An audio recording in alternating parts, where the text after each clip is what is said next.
Hi, I'm Sarah, Project Manager from Nomore, and I will show you in this video how to go through an input file with German text and which tools you need and how to use them so you can reach the best output results.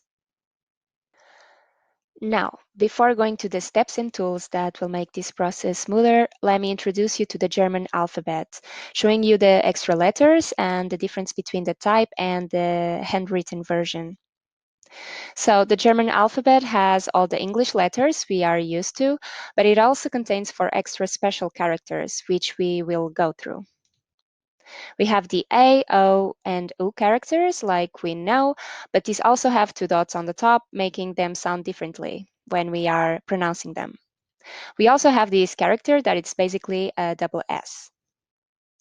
This is how the type version looks like. Also note that these characters can be written in two different ways. The second being like this, removing the dots for the first three and adding an E in front of the letter, and for the last one, making it the normal double S. Again, because these can be written in two ways like I'm showing here, it really depends on how the client writes on the input, and we should always write it like it is on the input. With this said, let me show you some examples of how these characters may appear on the input and written files. On this example, if we look closely, we can see some special characters already. Let's start with the first three characters that have the dots on top. On these words, we have A with the two dots, O with the two dots, and the U with the two dots. As you can see on these handwritten notes, the dots are not always perfect dots. So we need to be careful because these are the only special characters on the German alphabet, and we should assume that if it has a similar symbol on the top of the A, O, U, it's because it is this character with the dots on top.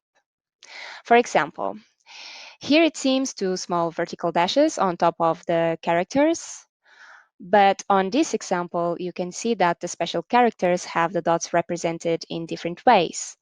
They look like vertical dashes, normal dash, and even connected dashes. Now let's see examples of the last special character. We can see here that this person wrote the double S on this word. Now on these two more examples, we can see how people can write this character. A good way to differentiate this character is through the formats. Usually it looks like a B letter, but the letter starts under the line and it doesn't close till the end like a B letter would. Besides these special characters, there is another rule present in the German language we need to be aware of. All the noun words written in a text are in sentence case, like we can see in this text. On these examples, we have city names as well as name of buildings, which we usually write in sentence case. But on these examples, we have nouns that we usually would write in small case. However, on German language, they are written with sentence case. Please note that this counts for every word that is a noun, no exceptions. As I mentioned before, for the text to be easily readable, clients will send us text in all caps. So, how do we know which words are nouns or not if we don't know them? There's no problem. We have agreed with the client that they will underline any letter that needs to be in uppercase. Also, the German spell checking tool will help you with the sentence case as we can see here. But please note that for the sentence case, this tool is not 100% accurate due to some specific nouns, like here. This is why the client will also underline it for us. Okay, so now that we know which special characters we need to pay attention to, let's see the tools that will help us make this process go smoother. For us to have an easier access to the special characters, we can use the help of two different tools. On the first one, we can use a German defaulted keyboard. For this, let's start with the Windows settings. If we go to the settings and click on time and language, then language, we can check which preferred ones are in use. In case you don't have the German language installed, go here to add and then type Deutsch, selecting the one from Germany. I already have it installed, so I'll click on another to show you how to quickly install it. After selecting the Deutsch from Germany, click Next. It will appear more options down here, all selected. No need to do anything, then just click Install. After it is installed, you can go to the right lower corner of the screen and change the settings to German. Or you can quickly use the shortcut Windows button, more Tab button, and you just tab it till the language you want is selected. This is one of the options. Here you can see where the special characters on the German keyboard are. This may be confusing while writing since not only the special characters but some other characters are positioned in different places than what you're used to. If this is your case, don't worry, you can keep the layout of your US English keyboard and decide to go for the second option. On this option, you just need to go to your screen menu bar, do a right mouse click on it, and if you don't have it yet, click on the Show Touch Keyboard button. Then the keyboard button will appear down here. So when you're writing on your files and you need to insert special characters, this keyboard has many characters variety. As you can see, certain letters have more options when clicked, and you only need to move the mouse towards them. Here are the letters with the dots.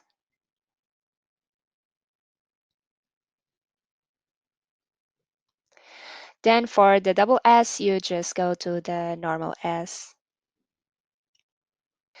Either option will allow you to have access to the special characters. Now, we need to ensure that the German spell checking is set up on your Office as well. First, we need to check it if it is correctly installed. To do this, go to your PowerPoint file, go to the Review tab and click on Language, then on Language Preferences.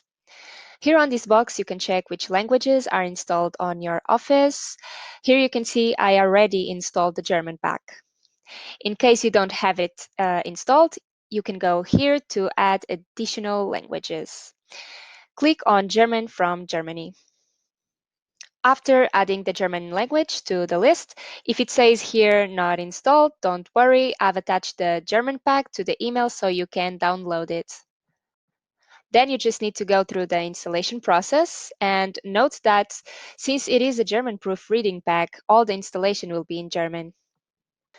So as soon as a box with buttons appears, click on Fortfahren, that means continue, and then after the installation is done, click Schließen to conclude. If you go now to Language Preferences, you can see the language is fully installed. So the last step you need to do is setting the German pack as default and restart the PowerPoint. Now for the last step, how can we see all of this in action? So here we have a simple German text that has a few mistakes.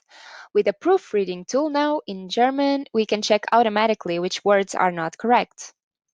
Here we have an easy text that was supposedly recreated from the text of the right side, similar to a handwritten one. We can automatically see that we already have word mistakes, so let's go through them. Here it seems we have two T's together. However, it's showing a mistake. But if you go here and check the corrections, we can now realize that between T's there was a Z. Now on this one, we can say with certainty that it's correctly written. It has all the characters. However, on the corrections, we can see the U is actually a special character, and that doesn't have the two dots that were almost imperceptible on the original text. On this third word, we also believe it's correctly written.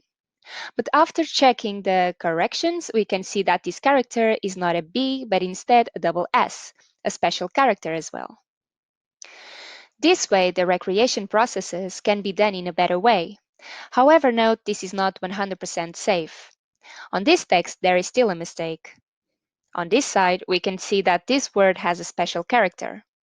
And on the recreated text, we're missing the top dots. The proofreading didn't make this a word mistake, making us think this word exists when in fact it doesn't. So in case you don't know if the word is correct or not, please continue doing what you were doing until now. Mark the word that you aren't sure about in red and leave the placeholders for the words that you can't decipher. With this said, we only need to add one new process to our usual recreation method. From now on, we will add in the side of the slide, outside the slide area, the input slide or the picture like I'm showing here.